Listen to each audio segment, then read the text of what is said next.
Endi tub sonlar haqida gaplashamiz. Mana tub sonlar.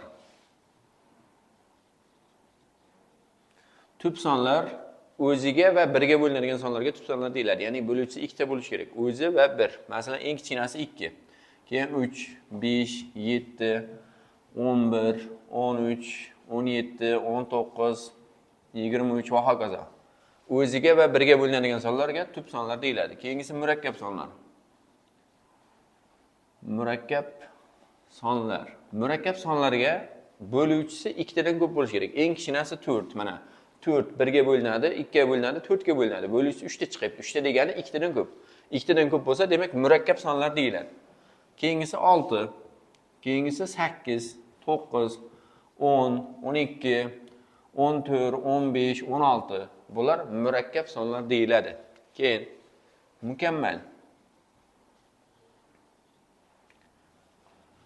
Mukammal son o'zidan oldingi bo'luvchilar yig'indisi o'ziga teng bo'lsa mukammal son deyiladi. Masalan, o'zidan oldingi bo'luvchilar yig'indisiga mana 6. 6 1 ga bo'linadi, 2 ga bo'linadi, 3 ga bo'linadi. Qo'shsak yana 6 chiqadi. O'sha mukammal son. Keyin 28. 1 ga bo'linadi, 2 ga bo'linadi, 4 ga bo'linadi, 7 ga bo'linadi, 14 ga bo'linadi. Qo'shsak 28, ya'ni mana o'zi chiqyapti. O'zi chiqsa o'sha mukammal son deyiladi. Keyin o'zidan oshib ketsa semiz son deyiladi mana. Semiz son, ya'ni o'zidan oldingi bo'luvchilar yig'indisi o'zidan oshib ketsa semiz son deyiladi. Masalan, oshib ketadiganga masalan 12 ni yozamiz mana. 12 1 ga bo'linadi, 2 ga bo'linadi, 3 ga bo'linadi, 4 ga bo'linadi, 6 ga bo'linadi. Qo'shsak jami 16 chiqyapti. 16 chiqyapti degani 16 chiqyapti degani 12 dan oshib ketyapti. 12 dan oshib ketyapti degani semiz son degani. Keyin 12 dan 16 oshdi.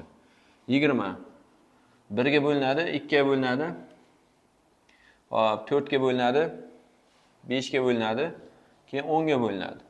Bular qo'shsak 1 2 4 5 qo'shadigan bo'lsak, jami hozir qo'shsak 22 chiqyapti. 22. 22 mana 20 dan oshib ketdi. 20 dan oshib ketgani uchun semiz son deyiladi. Keyin osha olmasa ozg'in son deyiladi. Ozg'in son. Masalan, 9. 9 nechiga bo'linadi? 1 ga 3 ga bo'ldi. Qo'shsak 4. 9 dan oshmadi, o'shaning uchun ozg'in. Yoki 8. 1 ga bo'linadi, 2 ga bo'linadi, 4 ga bo'linadi. Qo'shsak 7. Mana 8 dan oshmadi. Oshmagani uchun bu ham ozg'in son deyiladi. Keyin egizak tub son bor. Egizak tub son degani ayirmasi 2 ga teng bo'lgan tub sonlarga aytiladi. Masalan, 3 bilan 5. Ikkalasi ham tub, ayirgan payti 2 chiqadi. 5 bilan 7, ikkalasi ham tub, ayirgan payti 2 chiqadi. Yoki 11 bilan 13, ikkalasi ham tub, ayirgan payti 2 chiqish kerak. Masalan, 2 bilan 3 bo'lmaydi, chunki 2 bilan 3 orasida farq 1 bo'lib qoladi. Bizga orasida farq 2 bo'lish kerak, ikkalasi ham tub bo'lish kerak. Keyin o'zaro tub son bor. O'zaro tub son. O'zaro tub son degani ikkalasi bir vaqtda faqat 1 ga bo'linishi kerak. Masalan, 6 bilan 7, ikkalasi faqat 1 ga bo'linadi. Masalan, bu 6 2 ga bo'lingani bilan 7 2 ga bo'linmaydi. 7 7 ga bo'lingan bilan 6 7 ga bo'lmaydi. Ikkalasi ham bir vaqtda faqat 1 ga bo'linadi. Yoki 5 bilan 13. Yoki 8 bilan 9. Yoki 100 bilan 101. Ikkalasi bir vaqtda faqat 1 ga bo'linadi. Yoki yana qoidalar bor. Ketma-ket kelgan sonlar har doim o'zaro tub deyiladi. Mana 6 bilan 7 ketma-ket kelgan, demak har doim o'zaro tub. Mana 8 bilan 9 ketma-ket kelgan, 100 bilan 101 ketma-ket kelgan. Demak, ketma-ket kelgan sonlar har doim o'zaro tub. Yoki ikkita tub son bo'lsa o'zaro tub bo'ladi. Mana 5 bilan 13 ikkita tub son ham har doim o'zaro tub. Masalan, 4 bilan 6 bo'lmaydi. Nimaga desa, 4 bilan 6 ikkita juft son, 2 ga bo'linib qoladi. Bizga bo'linmasligi kerak. Faqat 1 ga bo'linishi kerak. O'shanda o'zaro tub bo'ladi. Demak, 4 6 o'zaro tub emas. 8 bilan 10 o'zaro tub emas. Ketma-ket kelish kerak yoki ikkita tub son kelsa, o'shalar har doim o'zaro tub bo'ladi. Boshqacha kelishi ham mumkin, ketma-ket kelmasa, masalan, xo'p 5 bilan 27 kelsa ham bo'ladi mana. 5 bilan 27. 5 bilan 27 keladigan bo'lsa, mana 5 tub son, 27 tub son emas, lekin ikkalasi o'zaro tub. Ikkalasi bir xil songa bo'linmaydi, masalan. Ikkalasi faqat 1 ga bo'linadi. Masalan, 5 5 ga bo'linadi, 27 5 ga bo'lmaydi. 27 3 ga bo'linadi, lekin 5 3 ga bo'linmaydi. Demak, mana shular o'zaro tub son deyiladi. Keyin do'st sonlar bor. Do'st sonlar.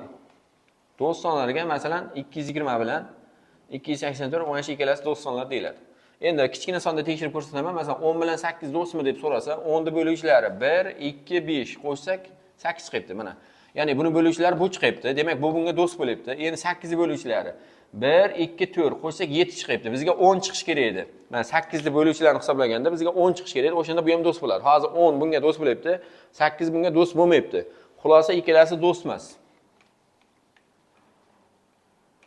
do'st bo'lish uchun mana 10 bo'lishlar yig'indisi 8 chiqsa, 8 bo'luvchilar 10 chiqish kerak edi. Ya'ni buniki bu chiqish kerak. O'shanda do'st bo'lardi. U hozir do'st emas bo'lib chiqdi. Demak, mana bu ishlasa 220 ni bo'luvchilar 284 chiqadi. 284 ning bo'luvchilarining yig'indisi 220 chiqadi. O'shanda ikkalasi bir-biriga do'st bo'ladi.